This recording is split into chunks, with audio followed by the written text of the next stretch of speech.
తప్పుని తెలిసి కూడా పాపం ఎందుకు ఆచరిస్తున్నాడని ఒక చక్కని ప్రశ్న అడిగాడండి. ఇది నిజంగా అందరూ అడగదగినటువంటి ప్రశ్న. అతకేన ప్రయుక్తోయం పాపం చరతి పౌరుష అనిచ్చన్ అనిచ్చన్ he has no idea to commit sin but why is he committing sin. అదండి, పాపం చేయాలని లేదు వాడికి, మరి ఎందుకు పాపం చేస్తున్నాడు.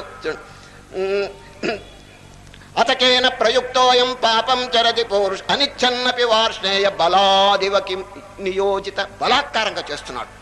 దీనికి కారణం కృష్ణ పరమాత్మ చక్కగా చెప్పారు. ఏమిటి తెలుసునండి, పూర్వకాలపు యొక్క సంస్కారం వాళ్ళని బలవంతంగా లాగి వెనక్కి లాగేస్తున్నదని చెప్పేస్తున్నాడు. చూడండి, పూర్వజన్మ దుస్సంస్కారం.